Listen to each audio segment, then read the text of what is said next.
Kamel Hamashiach, Bonjour David. bonjour à toi, Yosef Yitzhak Avner. Bienvenue à vous tous pour le shiur, le cours sur le livre, le Sefer du Rav Wolpo Yechi, Ameler Hamashiach. Tout à fait. Et nous sommes à la page Kouvzaïn 107 pour ceux qui voudront revoir le cours directement dans le texte.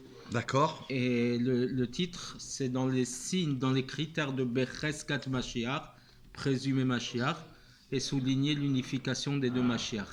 On avait expliqué dans les cours précédents qu'en vérité Mashiach ben Yosef et Mashiach ben David, c'est le même personnage, simplement dans un premier temps, dans la période où il est présumé être Mashiach, on appelle Mashiach ben Yosef, et après il passe du Becheskat Mashiach, du présumé Mashiach à Mashiach Vadaï, certifié, et à ce moment-là il passe du nom de Mashiach ben Yosef à Mashiach ben David. C'est ça. Voilà. C'est des étapes en fait. Tout à fait.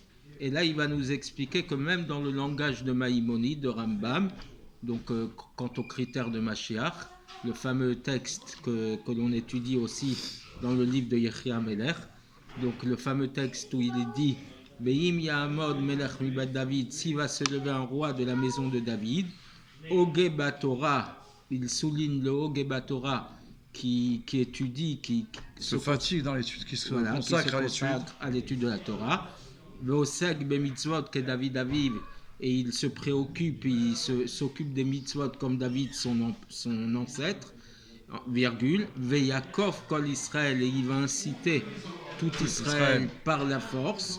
Alors, Arezé becheskat shel Mashiach, il est présumé être Mashiach. Alors donc il souligne les mots Ogeba Torah, il se consacre fortement à l'étude de la Torah, et ensuite Yaakov Kol Israël, il incite par la force tout Israël.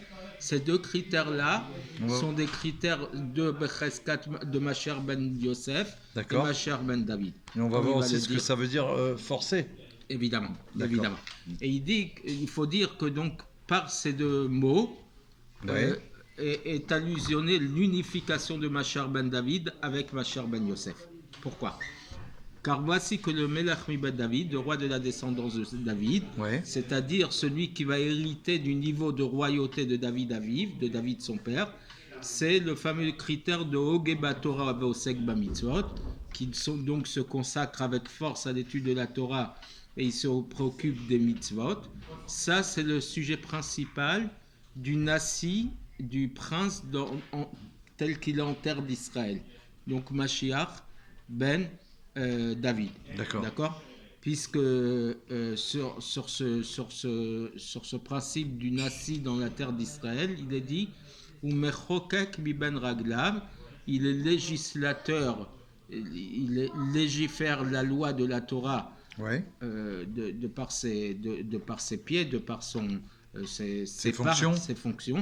Et il dit entre parenthèses, ce sont les petits-fils d'Hillel qui enseignent la Torah en public. C'est donc le critère de Ogeba Torah, celui qui se consacre à l'étude de la Torah, pas que pour lui, mais pour l'enseigner aux autres. Et comme on l'a vu précédemment, que le Nassi en terre d'Israël, c'est Mashiach ben David. Donc le critère de Ogeba Torah, celui qui se consacre à l'étude de la Torah, c'est clairement le principe de Mashiach ben David. Très bien. Mais Veyakouf Kol Israël, celui qui incite par la force, comme on va l'expliquer, à tout Israël, ça appartient au Rosh Hagolah, au Nassi de la diaspora, d'accord, donc du reste du monde. Et comme on dit, Shevet mi Yehuda, dans le même verset, il est dit, il va porter le bâton de Yehuda, d'accord, c'est ceux qui forcent le peuple avec le bâton. D'accord. C'est le critère de Mashiach ben Yosef. Et ces deux niveaux-là vont s'unir dans Mashiach. C'est pour ça que les deux critères sont en vigueur, Ogeba Torah et Yaakov Kol Israël. Et donc l'explication de tout ça. La capacité du Rosh Hagolah, du chef de la diaspora, elle découle du fait qu'il a la force et le pouvoir que les rois de Perse lui ont donné pour forcer le peuple à suivre les lois de la Torah, comme Rashi le rapporte dans Sanhedrin. Que malgré le fait que la prise de pouvoir, donc de juger, cette capacité de juger, elle lui est donnée par les nations, d'accord ? ça suffit dans le Rej Galuta, dans le chef de la diaspora, parce qu'il est de la lignée de David, et ça les nations le reconnaissent et lui donnent cette force et ce pouvoir de juger le peuple, d'accord, comme rapporté dans le Shulchan Aruch, Choshen Mitzpat, Siman Gimel et dans d'autres endroits. Malgré tout, ça ce n'est que le niveau de Mashiach ben Yosef. À l'image de Yosef Hatzadik, que sa force extérieure était du fait qu'il était le vice-roi d'Égypte, le second du roi Pharaon, et donc Pharaon lui a donné ce pouvoir de juger, de diriger le peuple. Diriger le pays, le monde entier. Oui, évidemment, le peuple et le pays. Et ainsi, le Rej Galuta, le chef de la diaspora, sa force dominatrice et de forcer, si on peut dire, le peuple, elle lui est donnée même par les nations du monde.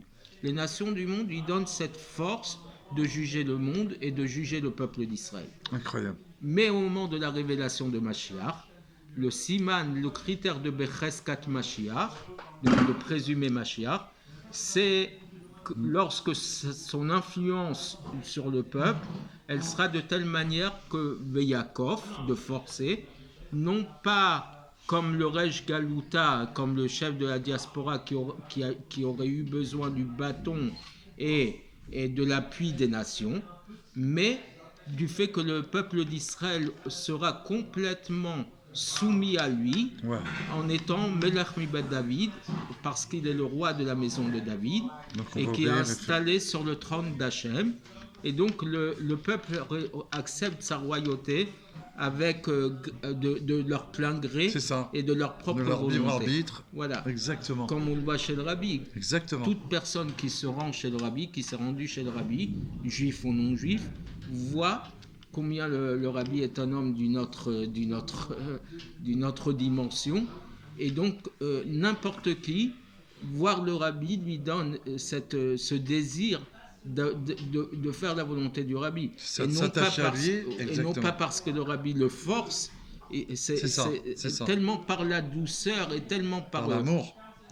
Par l'amour, mais une influence tellement profonde qu'on ne se pose même pas la question de savoir est-ce qu'on va l'accepter ou pas. Naturellement, on s'attache et on veut désire accomplir ce qu'il nous demande. Parce que c'est un bitul pnimi, comme ça il le dit ici. Ah oui. Il y a une soumission profonde qui fait qu'on s'attache à lui et qu'on accepte de plein gré ce qu'il nous demande. Et donc Veyakov, incité par la force, c'est pas par la force physique, de persuader, la force de convaincre, la force de... Exactement. C'est accepter sa volonté par le fait de la royauté de Dieu qui se révèle en lui. On voit un homme de Dieu, on voit un homme divin, et à ce moment-là, naturellement, on veut accepter ce qu'il nous demande de faire. Et il n'y a pas donc...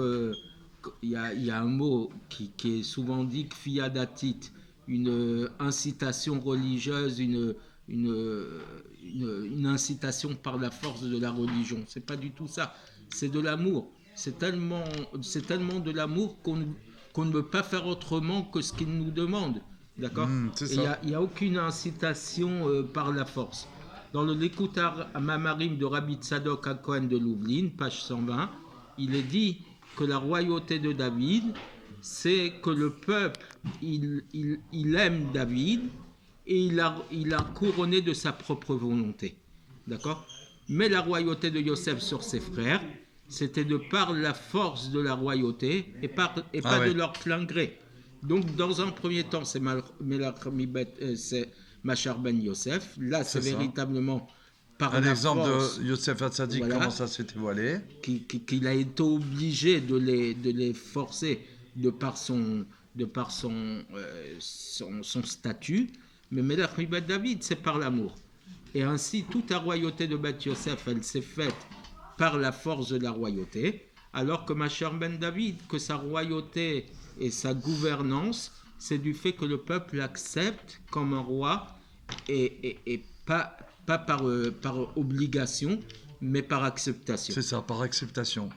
Et donc, authentique. Lorsque l'unification de la perfection de la Torah de David, elle va se faire avec le critère de Veyakov Kol Israël, inciter tout Israël. Donc que même l'incitation qui est le sujet de Machar Ben Yosef va se faire par le fait que c'est Malchut David, par la royauté de David. À ce moment-là, ça va être Becheskat Sheuba Mashiach. Il est présumé être Mashiach. Amen. Parce que ça montre qu'il y a déjà le début du retour de la royauté de David. Et malgré le fait que c'est seulement la période dans laquelle on l'appelle Machar Ben Yosef, parce que ce n'est que le début de la révélation de la royauté avant la venue de la Géoula. Et donc il reste encore le travail de Tikkun HaGalout, de réparation de la Galout à ce moment-là, mais que déjà va jaillir la lumière de Mashiach Ben David. C'est une petite lumière qui commence à jaillir, d'accord, quand on allume du feu. Là, ça vient pas d'un coup, ça vient par des braises, par des étincelles, et l'étincelle commence à jaillir, et donc ça c'est le début de la Géoula, et donc le Mashiach doit être encore à ce moment-là le niveau de Machar Ben Yosef par la force de la royauté, non pas encore par une révélation de l'acceptation, c'est la révélation par la force de la royauté, se soumettre pas de leur plein gré, mais un peu contre leur volonté. Et ensuite va venir la deuxième étape, deuxième acte de Machar Ben David, que l'on va voir dans le cours suivant si Dieu veut. Merci beaucoup. Très intéressant, merci. Bonne journée à vous.